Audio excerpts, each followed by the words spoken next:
Welcome to Session 1 of LTEC 676. Quiet.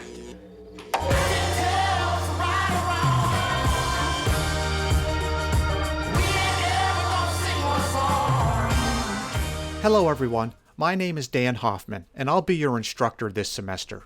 My background is in instructional design and media, and I've been involved in the field of education for many years. In fact, I've had the privilege of working with students at every level from pre-K all the way to graduate school. In addition to teaching, my background includes research focusing on the design and development of digital learning environments.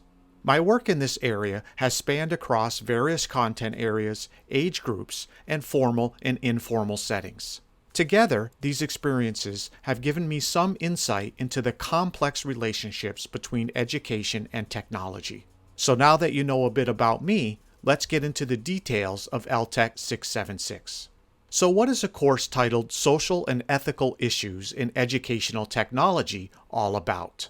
Well, at the highest level, it is a course about society, which we might define as a group of people who live in a defined geographic area and who interact and share a common culture. Of course, all societies, and our 21st century society is no exception, face various challenges and problems. These problems or issues are conditions or behaviors that have negative consequences for large numbers of people within the society. Examples of social issues include poverty, all kinds of inequities, criminality, or a lack of civic engagement. Fortunately, most societies don't just stand by and watch these problems fester. Instead, they create different initiatives and establish various institutions to try and mitigate the problems they are facing. The goal, overall, is to improve the society as a whole. Two major examples of these initiatives and institutions are education and technology. Education, of course, is an institution we use to teach our children basic academic knowledge, skills, and cultural norms.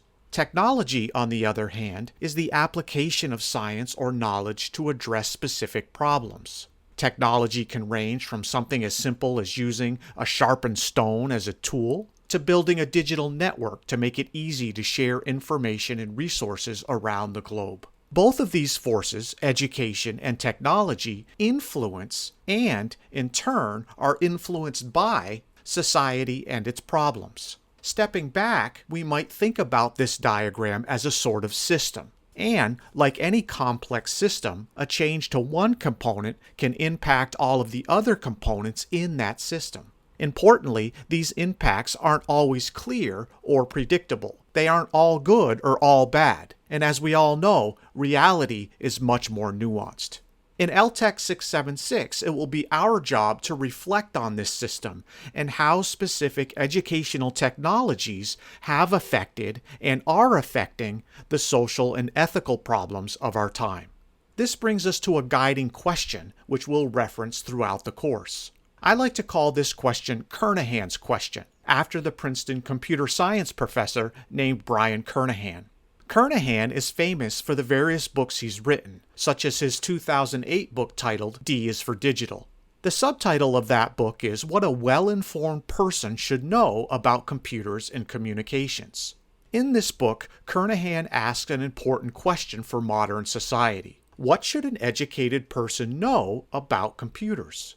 He goes on to explain why this deceptively simple question is so important. He writes on page 5, most people will not be directly involved in creating such systems, but everyone is strongly affected by them, and some people will be required to make important decisions about them. There are 3 important points in this quote that I think are worth noting. First is the acknowledgement that only a few people are involved in creating technology systems. Second, nearly everyone in society is affected both directly and indirectly by these technological systems. And third, some people are required to make important decisions about these technological tools. When I first read this, it occurred to me that educators are people who make important decisions about computers and communication systems. And people who design and develop educational technologies also make important decisions about them. So what do these people need to know about computers? So, our guiding question this semester will be an adaptation of Kernahan's question. Instead of asking, what should an educated person know about computers, we can ask ourselves, what should an educator know about computers? Or, to take it one step further, we can ask, what should an educator know about educational technology? This will be our guiding question this semester. And as we'll soon see, answering this question will depend on our ability to analyze and evaluate technologies from social and ethical perspectives. Okay, so that's a 30,000-foot view of LTEC 676 content. Now I'd like to take a few minutes to talk about the course structure. Obviously, this course is online and asynchronous. This means everything will happen online and there is no real-time class to attend. For these reasons, we'll rely heavily on our learning management system, Canvas. When you first log into Canvas, there's some important information and links that I want you to be familiar with. In the Overview module, you'll see 3 things: the course syllabus, the office hour sign-up sheet, and the link to my virtual office in Zoom. If you click on the course syllabus, that will take you to a Google Doc that you can view, and I encourage everyone to read through it carefully in the next week. The office hour sign-up sheet also takes you to a Google Doc, but this one you can edit. This is the space where you can sign up for office hours when and if you need them. As you can see, there are already time slots listed for this Tuesday, and all you need to do is put your name down and let me know which course you want to talk about. This brings us to the third link for my virtual office. If you're not familiar with Zoom, you can learn more about it at this URL. And to get to my virtual office, just navigate to zoom.us/my/Dan Hoffman. Another important task for you to work on is updating your Canvas profile. Here's an example of a student from a previous class. You'll notice she has some important information in her profile. First, she has a picture, and she has her degree level, degree program, and cohort year listed. She's also included a little bit of additional information about her background, which helps all of us get to know her a bit better. So please take a few minutes to update your profile in this manner. If you are new to Canvas, there are many YouTube videos explaining how to do things. I've linked to one here called Canvas: How to Edit Your Profile. Definitely check that out if you need help. I want to talk a little bit about the weekly structure of the course. Each week will begin on Tuesday on or before 12 noon, and it will end on Monday at 11:59 p.m. When the materials for a week are released, they will look something like this. Now this is just a sample, but let's go through this module section by section. The first section is the presentation section, and in most weeks you will have a dedicated presentation file which you are responsible for viewing. In the next section, you'll see the readings for the session. Now pay attention, as there may be more than one reading, and sometimes the readings will be marked optional, which means they're not required but are recommended. And finally, there's the assignment section for each module. The assignment section will have a number of different tasks that you need to be working on. Pay attention, because assignments in the same module will have different due dates, which you can see listed under each assignment's title.